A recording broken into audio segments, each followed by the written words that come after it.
Hello again, Pastor Deborah for God Be Love, Love is Here Ministries. And this is series 2 of mental health and the forever person. In the first series, which had 7 episodes, we talked about a new math, called 1 plus 1 plus 1. This series, which is beginning today, and I'll have many different episodes in it, is entitled The Three Realms. This is going to be a little introduction into these episodes that are coming. Oh my goodness, I got started a little bit early. People are still finding their seats. Okay, oh my goodness. Got a lot of people here today from all over the world because the videos are starting to get known, and some of my stories that are incredible are starting to be heard because they had been silent for many, many years. But this new series of both the webcams and the podcast, Mental Health and the Forever Person. This new series, like I said, is entitled The Three Realms. In these episodes, which will be quite a few, we're going to dig a little deeper into ourselves and the three realms that our mental health and our forever person live in. The first realm, which many of us are very aware of, is called the realm of the natural, the physical body, the temporary realm. The realm that we can see out here. When you look at people, that's what we see. So that's going to be the first realm. And I'm going to break it up into several episodes to go through it and then talk about the professions that deal with mental health, some of the history of mental health, and some of the different terminology and definitions, because it's very real vital for you in your learning to understand terms and definitions. Most of us don't know what the people are talking to us, the doctors or our therapists in the mental health world. They sort of know. Not a lot of people have a lot of history of it. We're getting it in bits and pieces all over. A lot of wonderful sayings on LinkedIn, a lot of posts. A lot of people are trying so hard to encourage us and give us words and give us some life skills and life coaching to help us. But it's hard when you only have so many nanoseconds on LinkedIn for a post. Or you go to your therapist or your psychiatrist or your primary care physician, and they're under a lot of time pressure, and they got to sort of move us in and move us out. So we're going to talk about in the first set of episodes that area of the three realms. The second realm will be the realm of your soul, which, as I have taught you before, has a conscious awareness part and a subconscious part. And we're going to talk about precepts and concepts and beliefs and thoughts and your mind and pictures and your 5 senses and how all of that is more intricately involved in your mental health. It should be pretty exciting if you've never studied it. Then the third realm is the realm of the spirit. It is the realm that the forever person lives in. Now, a lot of people know about it. I see them all the time in that realm. It's not a spooky realm, but some people make it very spooky, and it's very much with us here on planet Earth. It has good stuff and bad stuff in it. That is where our forever person lives. And I'm going to go into a little bit more detail about the forever person and how he is related to and how he is affected by, and how the world, the realm of the natural, the physical body, and the soul affect it. So that all three realms are involved in mental health. And they're all involved in the healing part of it. And so I wanted to just give you this introduction before I get started with episode 1, so you'll be aware of what's coming. There'll be lots of different episodes. You know me, I like to talk a lot. And I have a lot of people listening, and they're here with us now. And so I just wanted to let you know, welcome again to a new series of Mental Health and the Forever Person, the three realms. It will be up on the webcam, on YouTube, on the website, www.godbelovedishere.org. It will be put on the podcast of Mental Health and the Forever Person, which you can get to from the website. And I will also podcast it on out, and so you can listen to it wherever you are. And so this is real vital because the world and all of humanity are dealing with the mental health and the forever person. Those two realms are connected. They are on planet Earth. And we have so many issues, and everybody, every nation, every organization, the UN, every loving faith-based person, every loving faith-based for every religion, everybody's trying to solve these problems. So I'm trying to come in and just give you some basic information that when you're out there and you're trying to get healed or find a proper person to help you, that you'll have a little bit of information, that you can ask some intelligent questions. You can research all this out. A lot of it's on YouTube. It's out on the internet, Wikipedia. So you become an informed person so you can know how to find the healing that you need. And a little bit more about the mental health and the forever person. So this is the introduction to the new series of mental health and the forever person, the three realms. And they are, again, that's right, the natural realm, which includes the physical body, that is correct, and the mental, emotional realm, that is correct, that deals with the soul, it's conscious, and it's subconscious, and the realm of the spirit. Yay! That's right.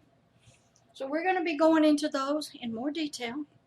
I can't take you right there, jump you off and throw you into the deep end of the pool where I live most of the time, because it takes a lot of work to get there. You got to learn to swim. You got to learn to bob your head under the water, hold your breath, all kinds of things before you can get a lot of realizations of what's going on. But welcome. I hope to get this up today as quick as I can. I am multitasking. Tomorrow, which is Saturday and Sunday, I will be in 2 days of training on suicide prevention and support group for the community.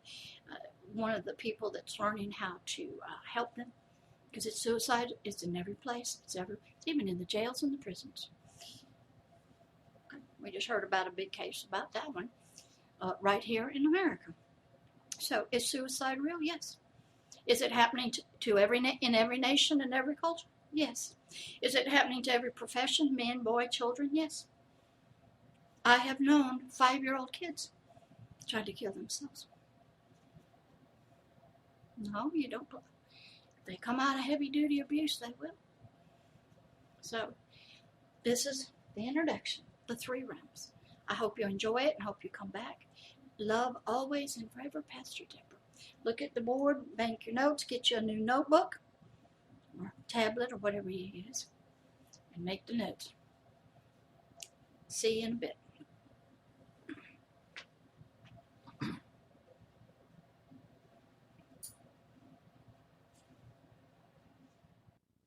Hello again. Pastor Deborah here of Agape Love, Love is Here Ministries. And this is episode 2 of the new series entitled Mental Health and the Forever Person, the three realms. What? Okay. Make sure everybody has paper, pencils. Some of my faithful students are never quite sure, and I don't broadcast it, when I'm going to be recording. But if they happen to learn real quickly, they get into the garden. And today we're back out under the trees because the king, he was real pleased. And today I'm going to take you through some other, excuse me, my glasses are slipping. It is so hot here in Pensacola. We're waiting for October to come so we can break the weather. But I'm going to take us into episode 2. We left off where mental health issues, disorders, jealousy, greed, rejection, shame, guilt, dishonor had entered into the human race, and how it had produced an icky fruit called murder of one's own brother. And how then the person that was the murderer felt really bad, but he wasn't going to confess to it, and he wasn't going to be responsible for his brother or even his feelings. So he started running. But the weight of that guilt and dishonor was so heavy that he started feeling suicidal. And then he believed that everybody would find out about what he did, his whole family. And they would try to kill him for killing his own brother, who had done nothing wrong except got a blessing by bringing the right sacrifice. So in his way of trying to escape, his name was Cain, for killing his brother named Abel. Cain became very hopeless and depressed and suicidal himself, and then he was afraid of being murdered and killed for what he did. And so this higher power, this God that was the landlord of the garden, which his parents had sort of been born in, told him that he's going to put a mark on Cain. And when anybody looked at him, that means anybody, they had no right to kill him. They didn't create him. This was between this higher power, this God, and this Cain. So put a mark on Cain. Nobody really knows what it is, but it's probably something on the spirit. And what it would tell everybody was nobody had the right to kill Cain except this landlord, this God of the garden. He was the only one who had a right to kill him. Nobody else did. Now, when he's talking in deep spiritual language to us, but at the time we didn't know it. Cain didn't know it. So Cain left his family, went out with one of his sisters or cousins or nieces, and they started having family. And of course, he took all that ick and all that shame and dishonor and guilt and that murderous spirit and rebellion with him into the marriage, and I'm sure it wasn't very good. And he probably suffered greatly deep on the inside. And to relieve some of the pressure, I bet you he took it out on his wife, maybe kicked the dog, or maybe abused his children or something. Because the pressure mounts up and you need a release. Now, we don't know that, but it didn't get any better. And because we can see today, Cains are everywhere. So today, we're going to go a little bit more into the natural part of mental health and how it is connected to the forever person. My question to you is, we were told that Cain lost some kind of light, lost the spirit of life, this agape love in his heart for his brother. Somehow he got an attitude, even toward this higher power that seemed to be the landlord of this garden that the children did not grow up in, but the father and mother, which was Adam and this woman named Eve, which means the mother of all living, and the only thing that was alive was flesh, icky stuff, as we see in Cain. And I didn't tell you on the first thing, but Cain was what happened in the garden when Adam was the one who was told, don't eat of that particular fruit of that tree, because just don't do it. Well, his wife did not hear that, and she went and picked it and listened to some snaky thing, some serpent, shining being. She picked it and ate it, nothing happened. But when he did, this governor, this light left. Because it was the spirit part of us that gets the commandments. And what happened was, because of disobedience, and we see it in our own kids, that when you disobey, you rebel, for whatever reason, we try to hide and cover it up. They took some fig leaves and they covered themselves up because they could now see their biological bodies. They were ashamed of it. They had lost a brilliant, bright light that had covered them. They were innocent. They didn't know any shame and dishonor, but now they did. And so what happened was, when this landlord comes down, and he first goes to the woman and says, "What'd you do?" "Oh, wasn't my fault. That snaky thing that talked to me, he deceived me and he bewitched me. It's not my fault."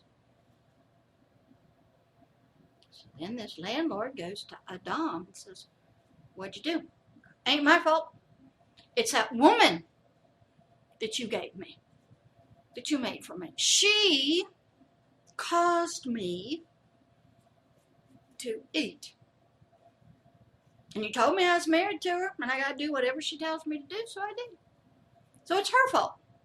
And it's your fault because you gave her to me. Ain't my fault. I'm just doing what I was told to do. Minding my own business. Following along. It's your fault, landlord, and it's her fault, not mine." Well, that didn't go over very well. Now, how many of us as parents and people have heard people say that? Not me. Somebody else. Kids do it. "Did you go in the cookie jar?" "No, sir. No." We point the finger at somebody else, but never at us. So that was Cain's parents.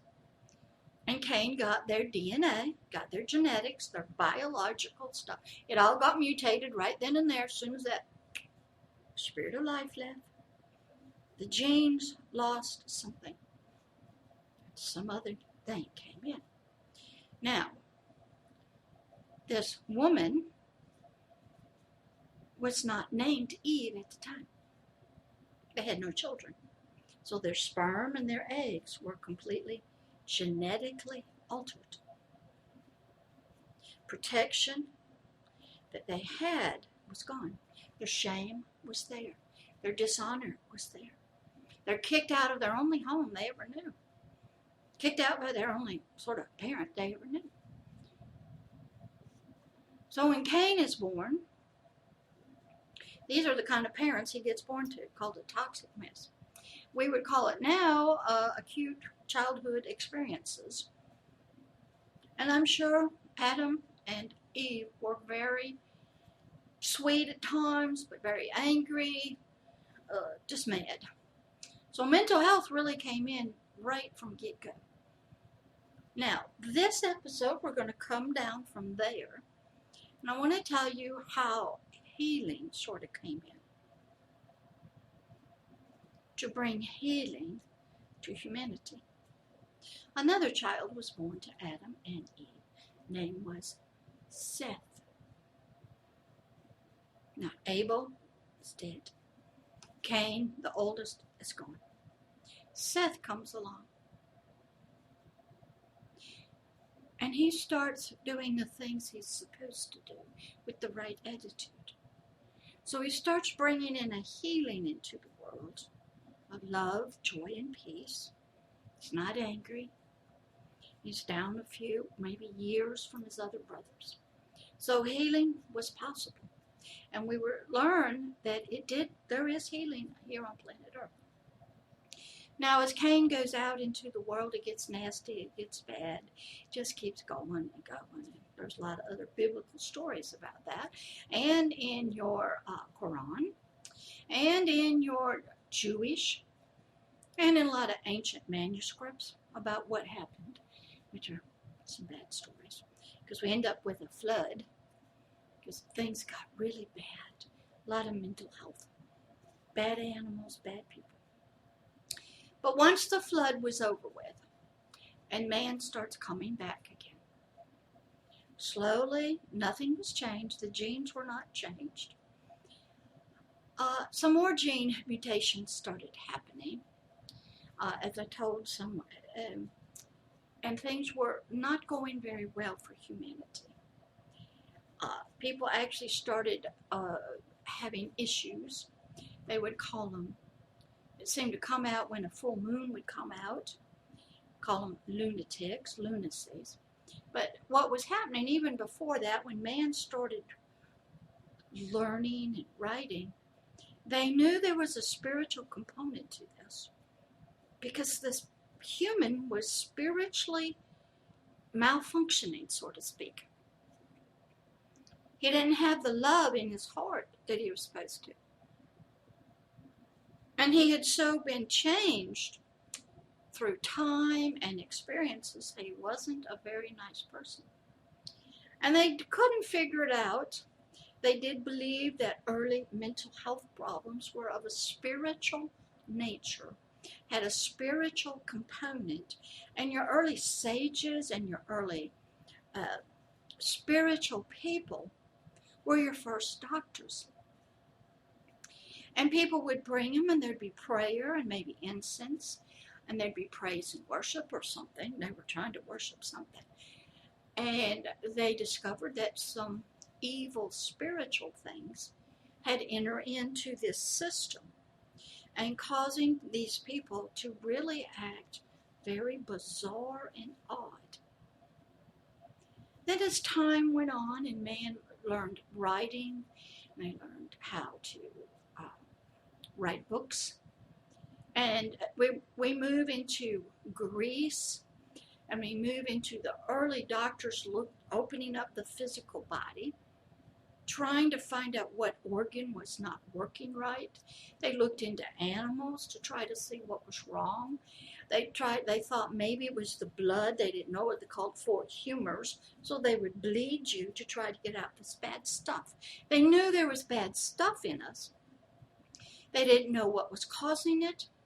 They didn't know where it was from. But they knew people were acting weird. I don't think that was the word they used. But abnormal.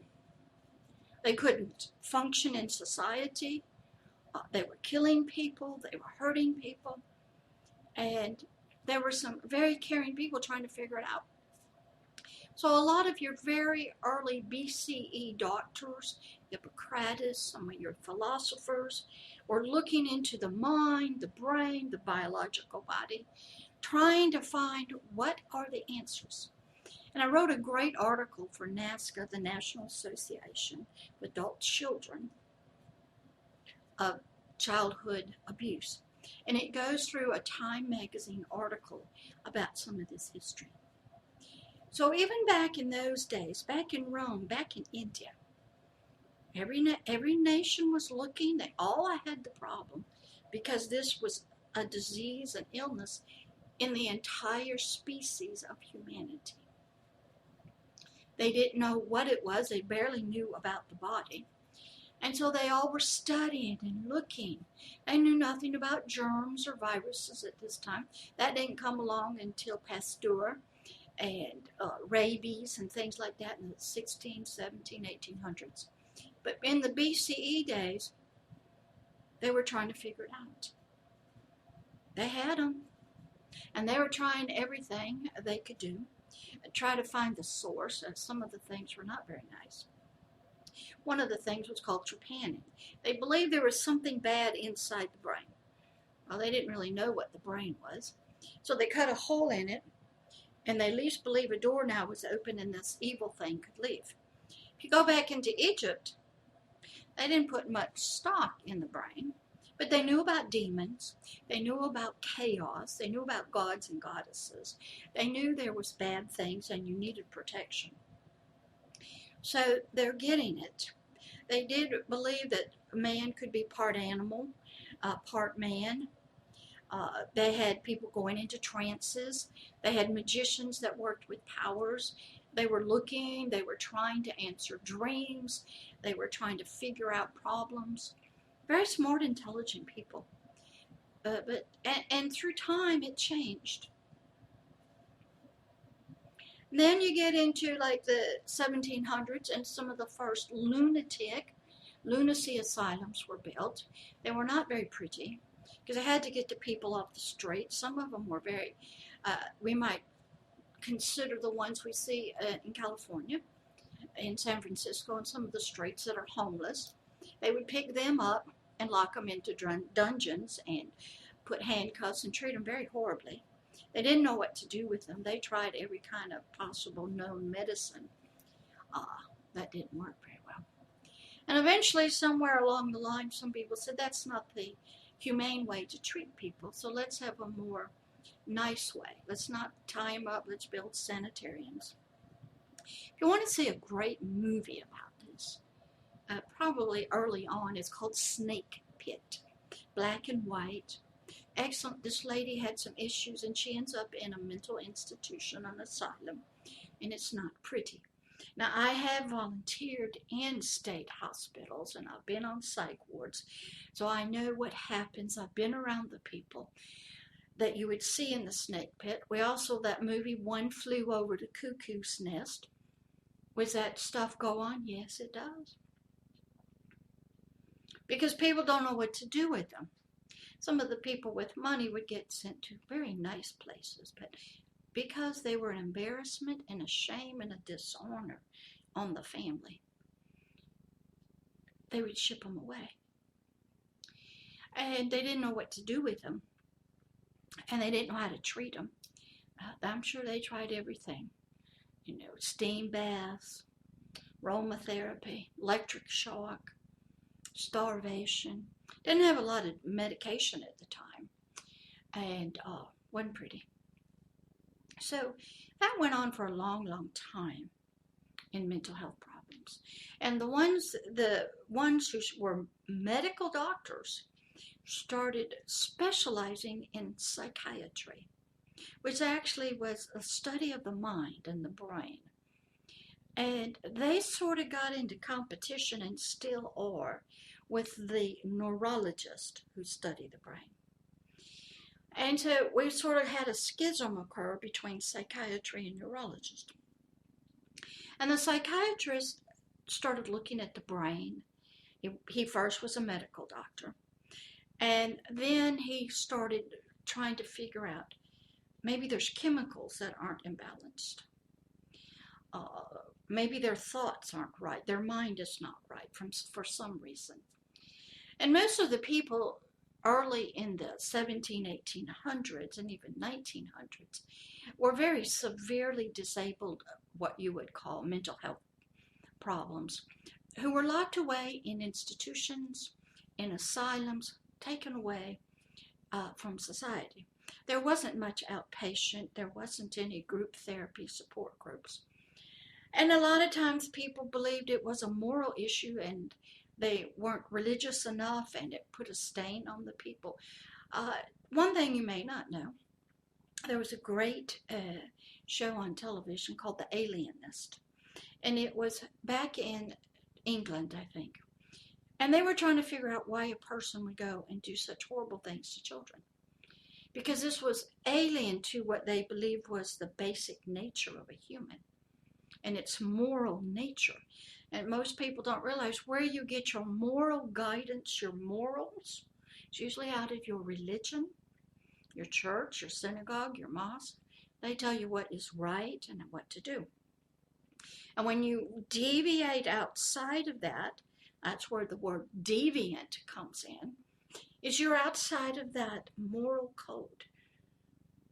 And so what happened was humanity struggled, putted along for so long. Then what happened was a neurologist, named Sigmund Freud came. And he believed there was something, if I could talk to the people, their dreams were telling me something. And this was something different than a neurological problem that a medical doctor. So he started doing psychoanalysis, which is called talking. He'd have somebody lay on a sofa and he'd say a word and they'd say a word. And he'd just let them talk. Sometimes he probably hypnotized them. As we know, there's all kinds of medicines you can take now that will give you truth serum. He believed that there were some hidden things, and he started looking at the mind of a person. He says, I got a conscious awareness. You're in my office, you're laying on the sofa. You're aware of that, you're aware you're alive. That's your conscious awareness. But deep inside of you, there's something called the subconscious, the hidden man that's been hurt, wounded, has some issues, and we need to talk to him. and we need to figure out what's going on with this guy. And so sometimes they use hypnosis. They may have used drugs to get to that guy, to find some answers. Then Freud also believed in something called the unconscious, which he wasn't quite sure if that was spiritual or what. But he knew there was an intersection of all these parts, and he started doing what they would call talk therapy. And now he was in with a lot of spiritual issues himself. And he was accepted for a long, long time, and then a lot of people started doing research. But that's sort of some of the history. Now, how did we get to where we are today? From psychiatry came something called the Diagnostic Statistical Manual, the DSM. And that was in connection with, I believe, I'm not quite sure, the World Health Organization and the American Psychiatric Society doctors. Said if we're going to have insurance, which is what it's involved, and we're going to diagnose somebody's mental problems, we are going to need some numbers and some list of criteria and some things. So these psychiatrists came up with the DSM. Now it's gone through many, many revisions. And so when you come into their office, they ask you questions. You may not know why, but they're looking for criteria, how long you've had these symptoms. They're looking to see how prevalent. Some people could have 2 or 3 issues going on at the same time. For instance, you could have a substance abuse problem and a mental health problem. Then they enter these numbers into their system, and a lot of those numbers go off to the insurance companies to pay the psychiatrist for his diagnosing and his treating. With psychiatric problems, you can't quite do an x-ray, take your blood work. You can do that, but you're not going to see anger and bitterness, rejection. You're not going to find a blood test for murderers or pedophiles or anything else. It's just not there. So they had to ask you questions. And they were hoping that you would tell them the truth. Of course, you could lie. And they developed a lot of different tests. The Beck Depression Scale, the Minnesota Multiphasic, and the MMPI. To deal with personality, there's anxiety, which I really get, I wish they would use the real word. Anxiety, it means fear of death. When you get anxious and feeling anxiety, you feel like you are going to die. You are feeling like Cain. They are going to kill me. Death is around you. You feel it. You sense it. You are afraid you're going to die. And that is what anxiety is. And a lot of times we take that word and we go, oh, I'm so anxious to meet you. No, we should say, I am eager to meet you. So these words get all mixed up. A lot of times if you talk to the medical community, they do not like full moons because something happens to people. And that's where the word lunatic and lunacy came about, from the lunar phases of the moon. And that full moons, it seemed to cause people more problems. Now, if you get into the occult world and the spiritual world, where the forever person is, you'll learn about the full moon and about some things that do agitate spiritual atmosphere. So for some reason, it seems kind of weird, but that's what they do. So we are now here, come up to sort of modern day, and I have psychiatrists, we have social workers who are licensed to treat, to diagnose and treat. We have mental health counselors, licensed professional counselors. We have psychiatric nurses. We have psychiatric techs. We have all kinds of people that are trying to help people who are having a mental or a biological problem. There's talk therapy, there's medicine, there's aromatherapy, there is good nutrition. So what happens is, oops, sorry about my hair. I wasn't quite ready when I started recording. Even forgot to put my lipstick on. But we'll get through this. All right. So then what happened was the police get involved, as we know. Baker Acts, Marchman Acts, mandatory. Into the hospital you go. You can't handle your self behaviors. Nobody knows what's going on. And it falls to these professionals to try to figure it out. Well, we don't have, I'll tell you some history. Back in the 1960s and 70s, most states still had state mental institutions. And it didn't take but maybe your husband, spouse, one person, and a doctor signed some papers, and you were gone and you weren't coming out. And they weren't very pretty. They weren't very clean, weren't very comforting, nurturing at all. And so a lot of people, advocates in mental health, started speaking up that we should bring these people home, treat them in our communities. So money flowed here in America through the government, and mental health centers were built and psychiatric hospitals. But the problem is the families don't know what to do. The money dried up. Now you have the homeless problem and substance abuse. So here we are. We're in a mess. What do? You have people living out on the streets. You have people hurting children, animals. You have children killing children. You have men having sex with children. You have child pornography. What is going on? How do we solve this problem? What are the answers? We have mental health. We have biological bodies involved. We have thoughts. We have concepts that are involved. Do we have the forever person involved? Yes. Because he is one with the soul until a separation can occur and we can sort of divorce them out. And so the spirit has a lot of power, but it's in darkness and ignorance. And it's really like this, and it's just behind the scene. And it is pulled around by the soul. Now the soul part in the mental health, I'll tell you a little bit. It's quite capable of disassociating, creating others. During trauma, the spirit will leave the body and to get away from things, escape. So we have a big mess. Most of your mental health counselors, psychiatrists, social workers, nurses, they're all very caring and loving people. They do not like to see their fellow humans hurting and in such pain in their mind, trying to kill themselves, having substance abuse problems, hurting other people, hurting animals. They don't know what to do. A lot of pastors are not involved in this. They have no training in it. They do not. They just refer them to the psychiatrist.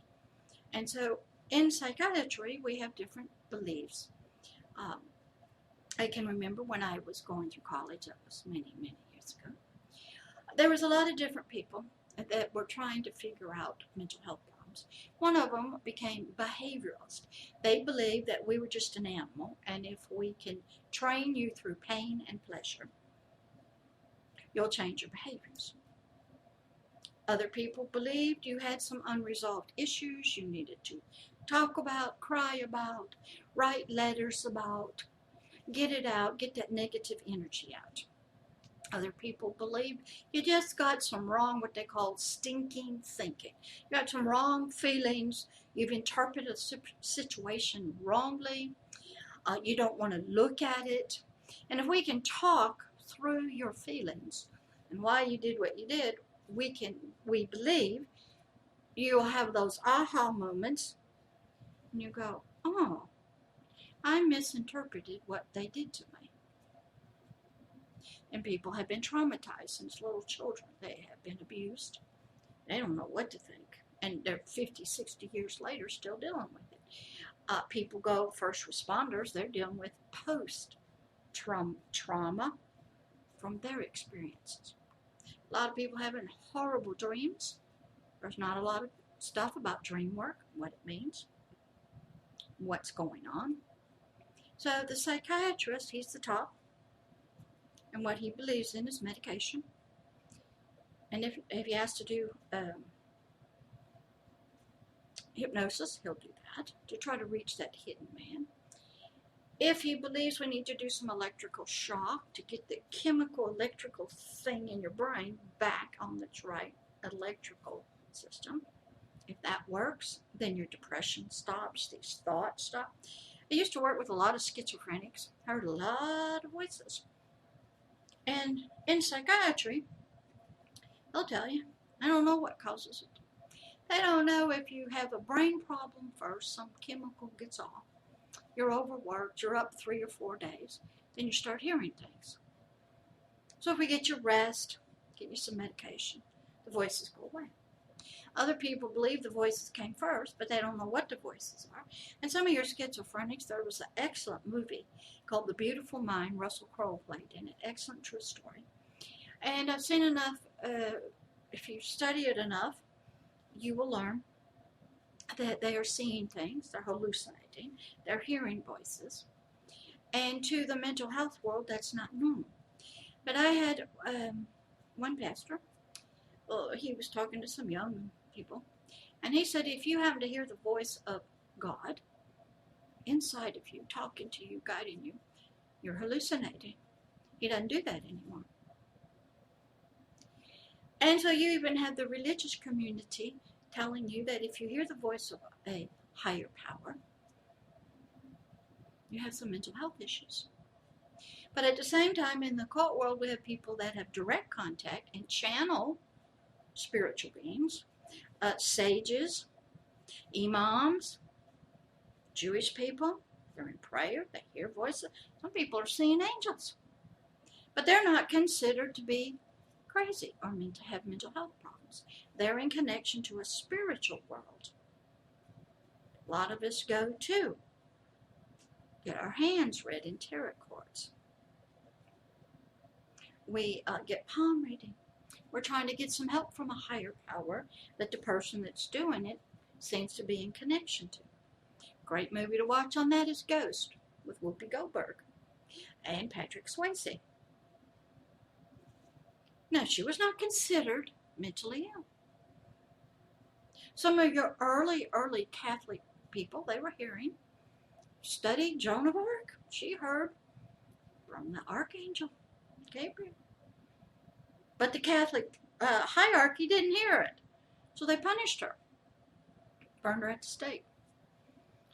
So we have multiple things going on in humanity. And the one who decides if you are mentally ill is what you call the psychiatrist. And when you get into the DSM, and I'll tell you some history about that, is they decided that you can hear all the voices you want to hear, but as long as you can go to work, maintain a relationship that's appropriate, and you don't beat up your spouse, beat your kids, and you can make a living, you're not mentally ill. So I'll tell you a story. This is true.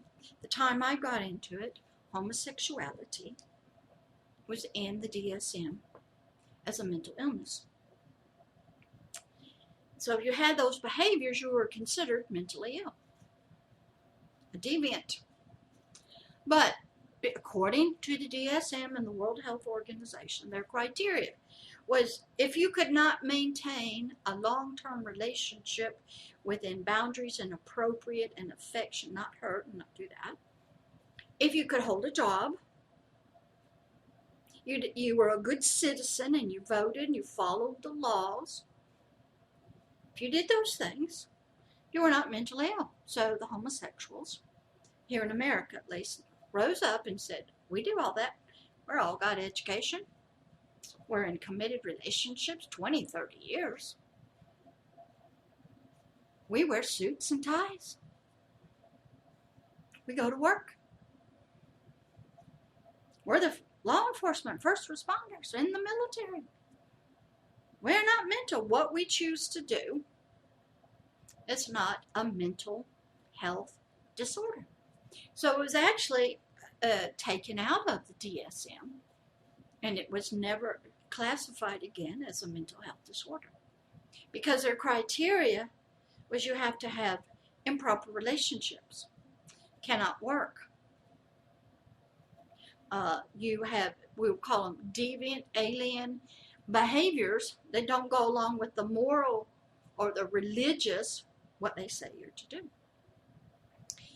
So if you were in any religion and they tell you do this, do that, and you decide, I'm just not going to do that, do you become mentally ill? And you refuse to follow their religious codes or whatever. So that happened probably back in the, I don't know, 80s maybe. And so the DSM is a way of a psychiatrist now licensed. When I was licensed as a mental health counselor, I had to study psychiatry, psychology. And the test was all about history and philosophies of different people. I don't know why. But when you got your license, after 2 years of supervision and counseling, you could legally sit down with anybody, diagnose a mental health problem, and you could legally treat it and charge money for it. I used to work in a rehabilitation hospital here in Pensacola. I'd spend 20 minutes with a person in a spinal cord injury, and I could charge the insurance companies for an hour. I was a money maker for the hospital, because that's how you get paid, insurance. So you have numbers, because insurance works with numbers. So it's a system, but when you start dealing with the forever person, as I don't know which tape I told this on, I was involved with some Satanists who lived in my home, young girls, grew up in families, severely abused, had a lot of problems, seeing a psychologist, but he said it was his specialty. And I said, that's fine, go. They went 3 times a week. One was being charged for her insurance for multiple personalities. This was before it was changed to dissociative identity disorder. Now, if you want to know what that is like, study The 3 Faces of Eve, study the movie Sybil. There's a lot of good books out there and things on YouTube about people creating multiple personalities to deal with very traumatic experiences. So what happened was, this psychologist, in psychology or mental health, there's always protocols. You do this, if they say that, you offer this medication for this disorder, a lot of protocols, and you have to follow them, because if you don't, and something happens to the person and you end up in court with malpractice, which I've said on many of those, and you didn't follow your protocols, and they go to ask for your notes, even 2 or 3 years later, they can request your notes that you took during the interview and their test results that they took. And then each, like psychology, psychiatry, they have protocols for depression and how long they think that it's going to take to deal with this. And so these girls were going, and then he decided that there was, because of what they grew up in, spiritual religion called Satanism, the whole family, they had some spirits in them that needed to be delivered from. So, and he wanted to meet with me and coordinate some things that were in my home, because I had to take her keys at nighttime in order for her not to leave by her car and go out. And she willingly gave them to me. And some of her many other parts did not like it. And I said, fine, as long as your psychologist tells me you're healed, you don't have these parts, I don't need to protect you. Do strong supervision. That's fine, great, let me know. Have him send me a letter. Well, that never happened. So a lot of her parts did not like what I was doing. You know, curfew, and get off work. And there was even times when she was so frightened that she couldn't make it home from work about 10 o'clock at night. My son and I would drive to where she worked. We put her in the middle of us, and we caravanned her home. We loved her so much, we did not want her to get triggered and end up in a satanic meeting or a witches meeting and get in trouble. So we would go and wait for her after work. My son would be in the front, she would be in the middle, and I would be in the back. And we caravaned that young lady back to my house, took her car keys, so she'd be safe. Now, the enemy of that didn't like that. They wanted this psychologist to coordinate with me. So I went into prayer. And I asked what was going on, because I don't work under him. I had been one of him, but I wasn't anymore. So I wrote him a nice long letter and said, look, you deal with the mental health side according to the psychology protocols. That's fine. See her 3 days a week, do your hypnosis, do your debriefing, deprogramming, put her on medication, no problem. But in my home, the reason she's the way she is was that she grew up in a religion of a family and a culture that worships Satanism. It's a very abusive culture. A lot of religions are that way to the children. Christianity too. Islam, Judaism, Scientology. They're all there. And so her mental health issues came from that spiritual religion she was involved with. And her foundation of it was spiritual. So I told him, you take care of the mental health, you do it right. I know your protocols. I got my eye on you. I'm going to keep my eye watching you. Because I believe in keeping an eye on these doctors and putting some fear of God into them if I have to. So she didn't like that either, neither did he. But I wasn't going to have him tell me what to do with her in my home, because in the letter I said, sir, she is capable of killing me and my husband and my son while we sleep. She's capable of burning the house down.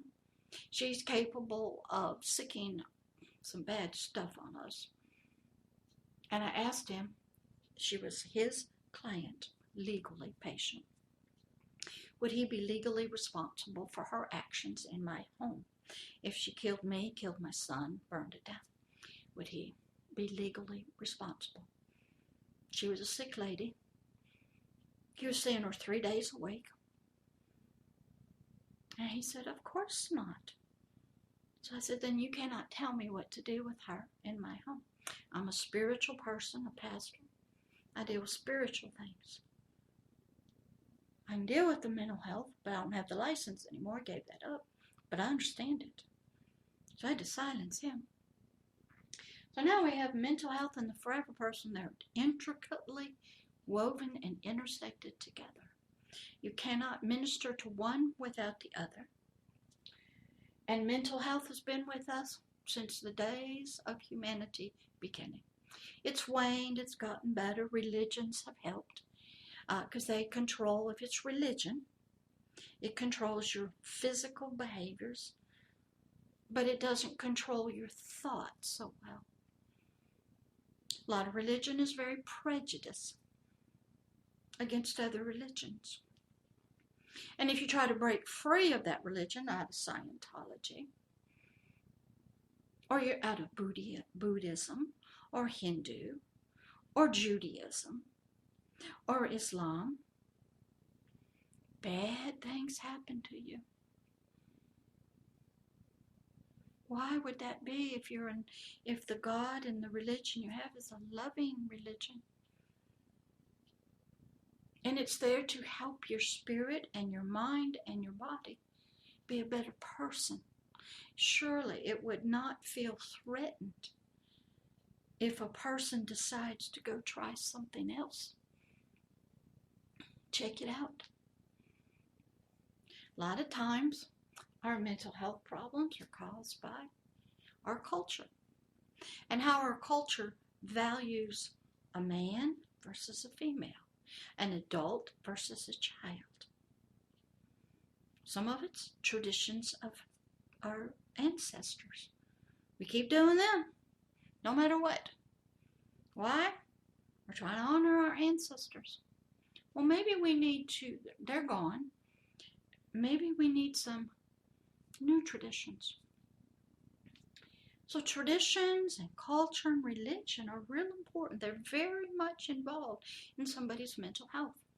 If you have a person who has been abused in any way by a religious pastor, imam, teacher, leader, anything there. Now we got a whole big mess. Because when you are a religious, spiritual person, you represent that religion, that God, that source, those morals, and you violate little children, you violate women, you violate men, you are corrupt on the inside, you lie, cheat, and steal, you kill people in the name of your God. Christians do it, Jews do it, everybody does it. We got some issues. So religion and mental health are connected. Spirituality and mental health are connected. The cultures of your nations and your land are all involved in mental health. Your ancient ancestors and what you did are involved. Your traditions of your nation are involved. The government system that runs your nation is involved. Government laws are involved in mental health and the forever person. Everything in society, the justice system is involved. If you get sent to prison, you know what they do in prison? There's a philosophy in prison. There's two philosophies. One, time out, punishment, and we're going to treat you real bad so you'll get the message and you won't do this again. And they used to do that. Very horrible stuff. Demean you, dishonor you. But then you had another side that said, no, we need to rehabilitate you, get your GED, your high school, have church, have chaplain service, be able to pray, good food. So you have these two competing things, which is culture. How to solve the problem. Then we have, as we know, in every country, there seems to be some laws for the rich and laws for the poor, and they don't get equal treatment. Where's that? How come when you run out of insurance, you can't get mental health care or substance abuse beds? Why doesn't society have more substance abuse beds and psychiatric hospitals?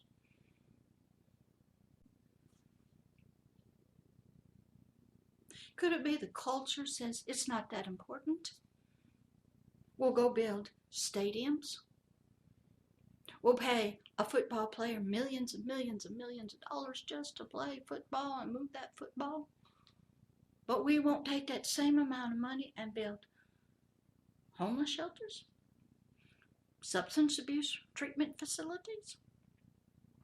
And the reason is the insurance companies and a lot of government laws and rules control that. Why isn't business?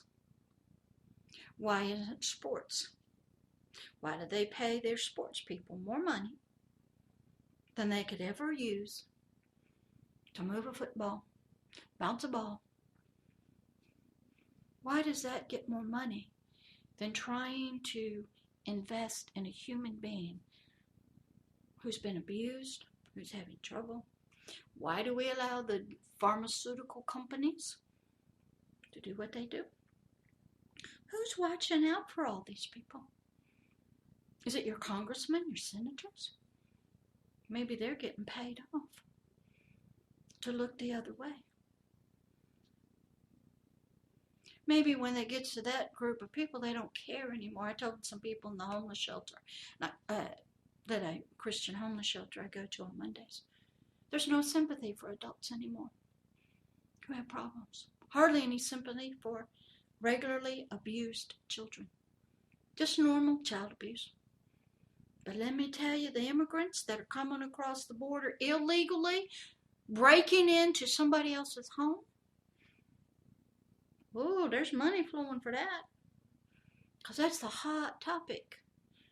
And if they can prove they've been human trafficked, ooh, the money is flowing from the governments.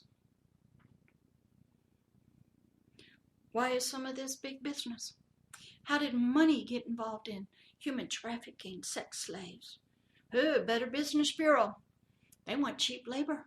They'll look the other way. So it's mental health problems and what is going on in society is bigger than just psychiatry. It is a big system. And my job is to help sort of break it down. So if you are a person who is having mental health problems, you're not ignorant. You can advocate for yourself, somebody else. You can stand up, speak up. Don't get taken for a ride. Okay? If you are a professional trying to help people, why isn't it working? If you're so good and you're getting paid to do it, oh, and you're licensed now. Half of them got issues themselves and they can't even deal with their own issues. And they are trying to help somebody. They ain't got nothing in themselves. I was just in a meeting and somebody who is trying to become a mental health therapist is so nervous she got to play with Play-Doh. That is not going to help that person. When you go in to help somebody with mental health, they're going to suck every ounce of love and care and concern out of you. They are empty. And they will take and take and take and take and test you and come back and take more. And if you don't have a way to deal with that, and if you got your own issues you have not dealt with, you cannot help them. They will take everything you got because they're so needy. They're starving. And if you don't have an overflow of something, hope, encouragement, love, patience, then you cannot help them. They are struggling. They'll pull you down with them if they don't mean to. And if you can't reach, go watch the last Lord of the Rings movie. Frodo's hanging over the wall, lost a finger. They can't get back up. And Sam has to reach over the edge and reach and speak and say, don't you let go. How many tears have you cried for these people? How many nights have you gotten up and you can't sleep? How many food and fasting have you done for them? Or you just go to work. And you can't even have your own life straightened out. You got nothing to give them. They're out there. They're seeking help. They don't know where to go. They're trying everything they can. They don't know what's right. They don't know what's good. They're hearing multitudes of stuff. They don't know. They're like little children. They want to trust us.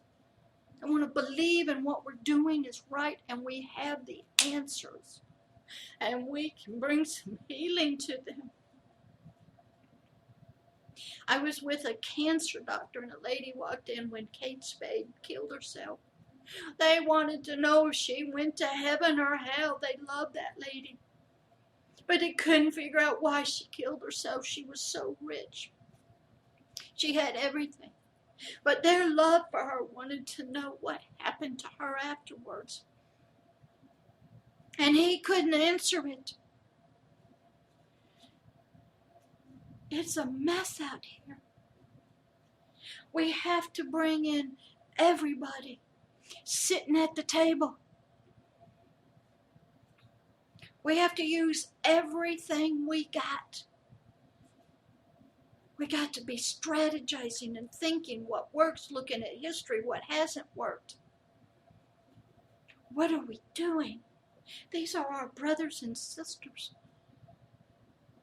This is the family of humanity. And some people don't love them even enough to learn anything and won't go deal with their own stuff. Freud was good. He told these psychiatrists, before you can go help somebody, you're going to lay for 3 years on a sofa. And we're going to deal with your issues. Because you get in there with these people and your stuff is going to come up. Maybe your motives are wrong. You just want a job. Well, maybe you don't fit in this thing. So mental health in the forever person, it requires us as helpers to be educated, full of love, knowledgeable, working overtime, practicing.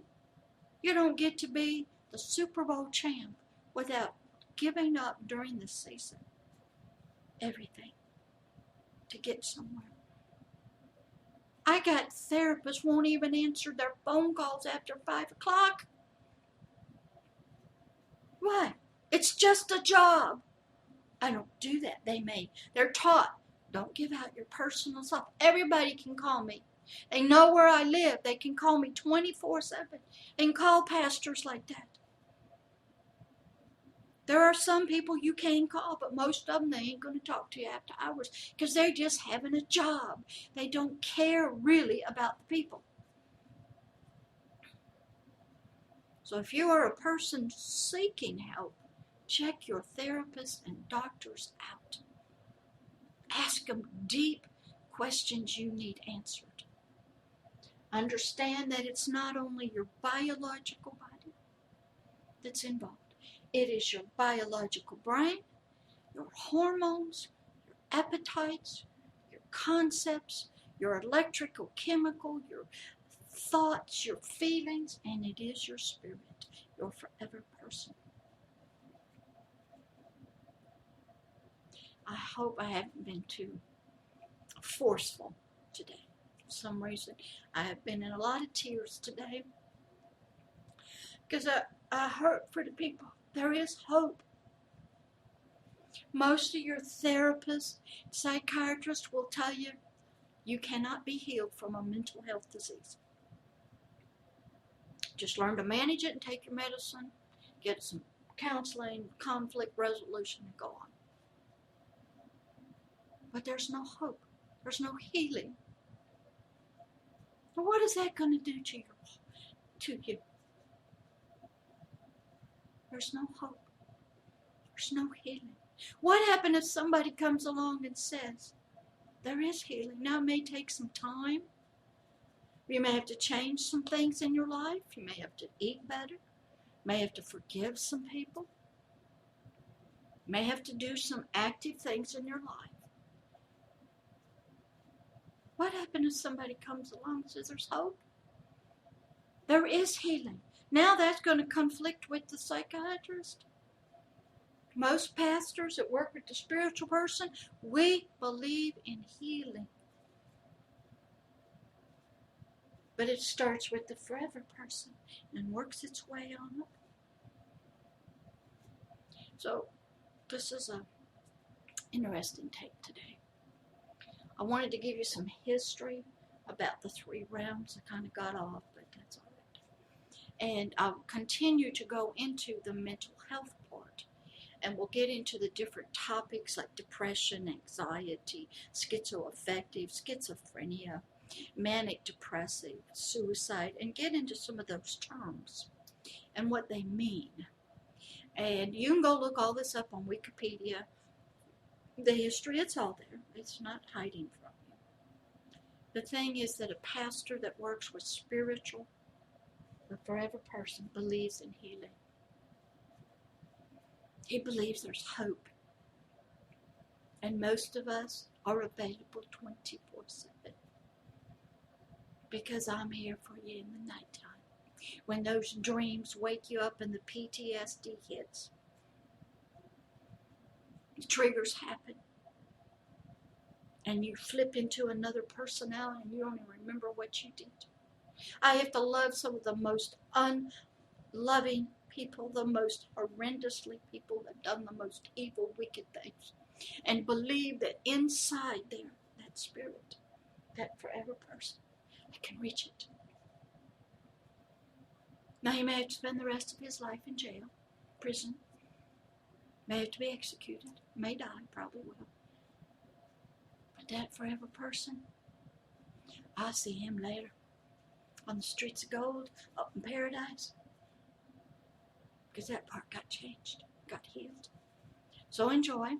I'm going to try to get this up today. This is Mental Health and the Forever Person, the 3 Rounds, Episode 2.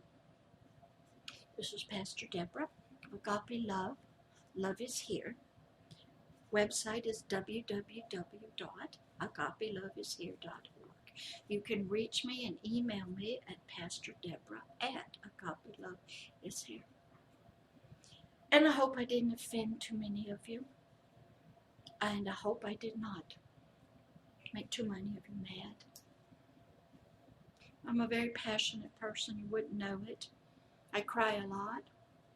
I have to keep my temper down sometimes because I believe there is hope and healing. And I've been on the other side with the psychiatrist and mental health. I've been there, was licensed for 10 years, worked in it. I know the system. I know what they believe. I know the people in it. Substance abuse. I talk from both sides, spiritual and there. There's not too many of me around, so I'm kind of unique. My job is to bring the voice of the forever person up and tell you there is hope. And there is love for you out there. And there is healing. And everybody is excused. And I'll let you look at the board a few minutes while I close up. Love all of you. Come back again. Please forgive me if I offended anybody. I'm a very passionate person. You wouldn't know it most of the time. But after doing this for so long and having to love some of the most ungodliest people and help them to walk into paradise, I get very emotional. Because I don't believe that they're beautiful and they're loved, that there's any hope or healing for them. They have no idea. I'm after that kind. And if I can get the mental health part of them, the soul healed, and I get their biological body healed too, that's wonderful. I had to tell you some stories about a lot of stuff I've done. I'm trying to work it in, but enjoy. Love you. Pastor Deborah.